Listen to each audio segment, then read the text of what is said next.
ആലപ്പുഴയിൽ ദേശീയപാതയിൽ കയറിൽ കുരുങ്ങി ബൈക്ക് യാത്രികൻ മരിച്ചു എന്നൊരു വാർത്ത വരുന്നുണ്ട്. തകഴി സ്വദേശി ഹരികുമാറാണ് മരിച്ചത്. പാതിരപ്പള്ളിയിൽ ഓട്ടോറിക്ഷ കെട്ടി വലിച്ചുകൊണ്ടുപോയ കയറിൽ കുരുങ്ങിയാണ് മരണമുണ്ടായിരിക്കുന്നത്.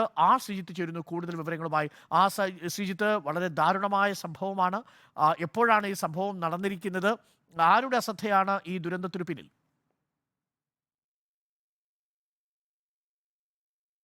അരുൺ, രാവിലെ 7:30യോടെയാണ് കലവൂർ പാതിരപ്പള്ളിയിൽ ഈ അപകടം നടന്നത്.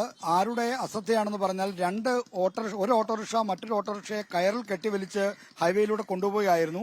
ഇതിലൊരു ഓട്ടോറിക്ഷ തട്ടി ബൈക്ക് യാത്രികനായ ഹരികുമാർ ഈ രണ്ട് ഓട്ടോകളുടെ നടുവിലുള്ള കയറിലേക്ക് വീഴുകയാണ്. അങ്ങനെയാണ് അപകടമുണ്ടായി മരിച്ചതെന്നാണ് നമുക്കിപ്പോൾ ആലപ്പുഴ നോർത്ത് പോലീസിൽ നിന്ന് അറിയാൻ കഴിയുന്നത്.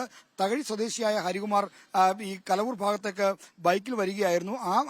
അങ്ങനെ ബൈക്കിൽ വരുമ്പോഴാണ് ഈ ഓട്ടോറിക്ഷ കെട്ടിവലിച്ചുകൊണ്ട് പോകുന്നതും അതിൽ ഒരു ഓട്ടോ തട്ടി കയറിലേക്ക് വീഴുകയും ഈ അപകടം ഉണ്ടാകുകയും ചെയ്തതെന്നാണ് നമുക്ക് ലഭ്യമാവുന്ന വിവരം. എന്തായാലും വളരെ ദാരുണമായൊരു സംഭവമാണ്. ഇന്ന് രാവിലെ ജോലിക്കോ മറ്റു കാര്യങ്ങൾക്കോ പോയതായിരുന്നു തകഴിയിൽ നിന്ന് ഹരികുമാർ. അങ്ങനെ ഉള്ള യാത്രക്കിടെയാണ് ഈ ദാരുണമായ അപകടം സംഭവിച്ച് ജീവഹാനി ഉണ്ടായിരിക്കുന്നത്. ഓക്കെ, മറ്റൊരു വാർത്ത കൂടി എത്തുന്നുണ്ട് ശ്രീജിത്ത്. ഈ ആലപ്പുഴയിൽ ഇപ്പോ ഒരു കടപ്പുറത്ത് ആർത്തുങ്കൽ ചേന്നവേലി കടപ്പുറത്തൊരു മൃതദേഹം കരക്കടിഞ്ഞിട്ടുണ്ട്. 50 വയസ്സ് പ്രായം തോന്നിക്കുന്ന ഒരു സ്ത്രീയുടെ ജഡമാണ് കരക്കടിഞ്ഞത് എന്നാണ് മനസ്സിലാക്കുന്നത്. എന്തെങ്കിലും കൂടുതൽ വിവരങ്ങൾ ഈ വിഷയത്തിൽ നൽകാനുണ്ടോ? സ്ത്രീയെ തിരിച്ചറിഞ്ഞിട്ടുണ്ടോ?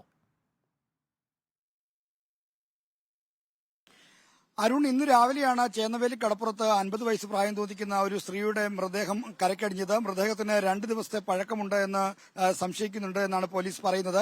എന്തായാലും മരിച്ച ആളാരാണെന്ന് തിരിച്ചറിഞ്ഞിട്ടില്ല.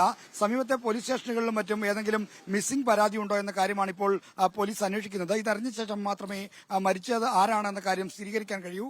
ഇത് കടപ്പുറത്ത് ബോഡി അടിഞ്ഞപ്പോൾ ഒരുപക്ഷെ എങ്ങനെയാണ് കടലിൽപ്പെട്ടത്, അല്ലെങ്കിൽ എന്തെങ്കിലും അപകടമാണോ അതോ മറ്റെന്തെങ്കിലും ആണോ കാരണമെന്നൊക്കെ അന്വേഷിക്കണമെങ്കിൽ ഈ മിസ്സിംഗ് പരാതി എന്തെങ്കിലും ഉണ്ടോ എന്ന് പരിശോധിച്ച ശേഷം മാത്രമേ അറിയാൻ കഴിയൂ. എന്തായാലും ആളെ തിരിച്ചറിയാനുള്ള ശ്രമത്തിലാണ് പോലീസ്. അടയാളങ്ങളും മറ്റു പല പോലീസ് സ്റ്റേഷനുകളെയും അറിയിച്ചിട്ടുമുണ്ട് ഇപ്പോൾ.